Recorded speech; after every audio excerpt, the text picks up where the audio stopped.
राधे राधे महाराज जी। महाराज जी ये कह रहे हैं कि इन्होंने युवावस्था में किसी के प्रवचनों से प्रभावित आके घर वालों के विरोध में जाकर शरणागति प्राप्त की थी, परंतु बाद में पता चला कि वहाँ स्त्री शरणागत जीव को तन का समर्पण करना होता है प्रेम दान के नाम पर। महाराज अभी मैंने छोड़ दिया, बट अपराध तो नहीं लगेगा? कौन से शास्त्र में लिखा है भ्रष्ट आचरण?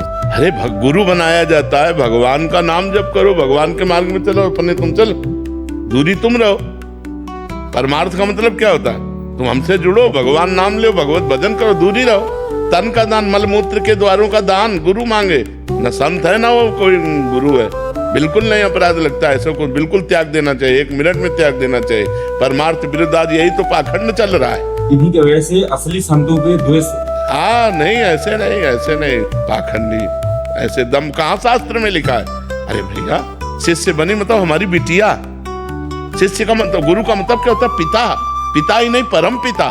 हमारे तुम बच्चे हो, तुम अपने मार्ग में चलो, तुम अपने मार्ग में चलो। तुम्हें मार्ग बताने के लिए, गंदे गंदे संबंधों को मिटाने के लिए तो गुरु बने, काम क्रोध पर विजय प्राप्त कराने के लिए तो गुरु बने। ऐसा कौन सा शास्त्र कहता है? ऐसा कौन सा समर्पण कहता है? ऐसा कौन सा गुरु मार्ग कहता है? हमें बतावा करके। मनमानी आचरण, ऐसे पाखंडियों से दूर रहना चाहिए। शरीर समर्पण का मतलब समझ लो, पहले समझ लो। तन मन धन प्राण सब समर्पित करने के लिए गुरु के लिए कहा गया है।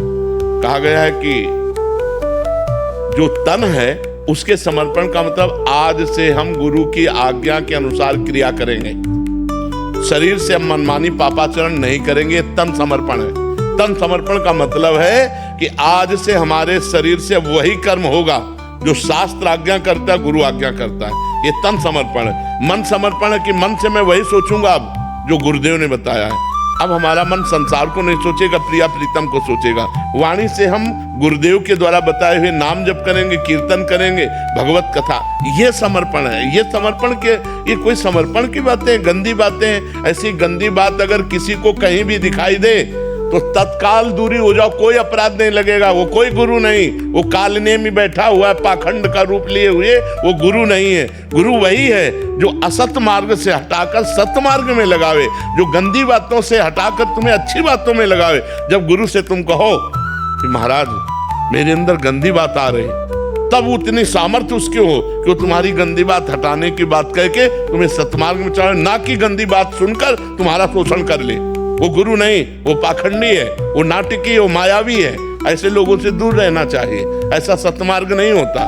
महाराज जी गुरु सही और शिष्य कोई विद्रोह करे तो गुरु का कोई फर्क नहीं पड़ सकता। उस शिष्य का विरोध महाराज जी हम सांसारिक लोग कर सकते हैं, जो शिष्य गुरु का विरोध करे अपने आप वो बुझ जाएंगे। विरोध करने की जरूरत ही नहीं होती। आकाश में कोई थूक कर गंदा करना चाहे, मुंह अपना करेगा?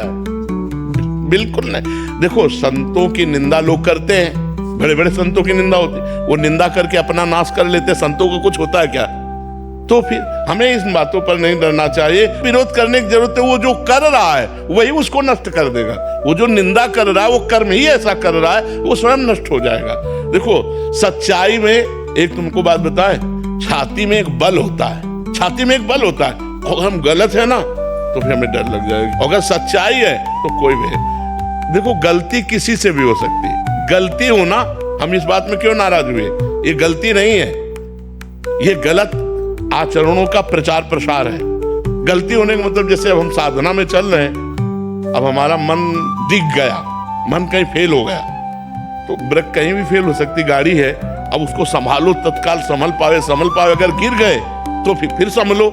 ऐसे चला, ये बहुत विचित्र माया है। वो गिर जाना एक अलग चीज होती है, और इस तरह का व्यवहार करना, जानबूझ करके ऐसे उपदेश देना, ये बहुत हानि का विषय होता है। ये समाज में गंदगी फैलती है। इतनी बात समझ लो, जो गुरु तुम्हारे शरीर को छूने की चेष्टा करे, जो गुरु तुम्हारे साथ गलत संबंध बनाने की कोशिश करे, तुरंत हट जाओ, कोई अपराध नहीं लगेगा, कभी दोबारा मत जाओ। वो गुरु नहीं, वो कालनेमी है, वो पाखंडी है, जो धर्म भ्रष्ट बैठे हुए हैं, केवल अपनी वासनाओं का पोषण करने के लिए भेष का आश्रय लिए। वो संत नहीं है। संत वही है जो तुम्हारे आचरणों को सुधार दे, जो तुम्हारा परिवर्तन कर दे, तुम्हारा शोषण कर दे, उसे संत नहीं कहते। ऐसा नहीं हमने आज तक कहीं शास्त्रों में पढ़ा है, और ना ऐसा हमने प्रगट में संतों में देखा है। ऐसे माताएं बहनें बहू बिटिया सब जाती हैं तो बिल्कुल संत भगवान की तरह होते। कहीं भी किसी भी बहू बेटी के पास बैठे तो कभी संशय थोड़ी होता था। नहीं, ऐसे कभी आचरण नहीं सुने गए। ये सब नए नए जो अपनी वासनाओं की पूर्ति के लिए भेष बना लेते हैं पाखंड में, वही लोग ऐसा करते हैं। सच्चे मार्ग का पथिक संत ते होए न कारज हानि, भूल न देहि कुमारग पाऊं। संतों के लिए लिखा है, ऊसर बरसै तृण नहीं जामा, संत हृदय जिम उपज न कामा। सच्चे गुरु की और सच्चे संत की पहचान क्या है महाराज? जिनके पास जाने से भगवान का स्मरण होने लगे और सब आचरणों में सुधार होने लगे, बिना किसी प्रयास के सब आचरणों में सुधार होने लगे, सच्चे संत की ये पहचान है।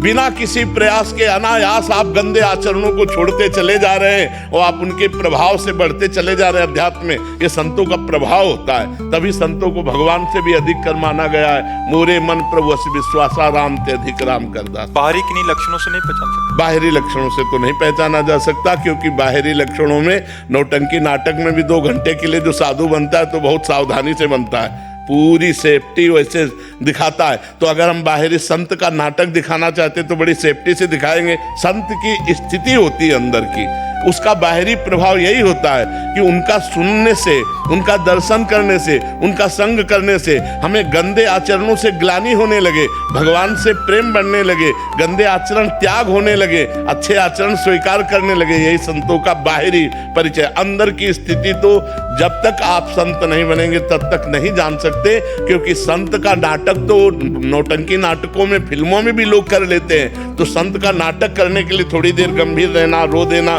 ऐसा बनना, ये तो हो सकता है, नाटक से भी हो सकता है। लेकिन वास्तविक अंदर क्या है ये तो वही जान सकता है जो उस कोटि का संत हो। तो देखते ही पता चल जाएगा कि नौटंकी नाटक कर रहा है या सच्चा है, या भगवान जानते हैं और या कोई उच्च कोटि का संत जानता है। दूसरा संतों को नहीं पहचाना जा सकता। सच्चे संत हमें मिले, इसके लिए हमें क्या? भगवान से प्रार्थना करनी चाहिए कि हे भगवान मुझे सच्चे संत मिले। और जब भगवान कृपा करते, जब द्रवै दीन दयालु राघव तो साधु संगति पाइए। जब भगवान कृपा करते तब संतों का संग प्राप्त होता है। भगवान जिन गुरु को हम प्राण मानते हैं, रब्बर परमात्मा मानते हैं, उनकी कोई निंदा करते क्रोध अपने आप आ जाता है। बोलते नहीं, सुनना चाहिए, छोड़ देना चाहिए। बातुल भूत विवश मतवारे, ते नहीं बोले वचन विचारे।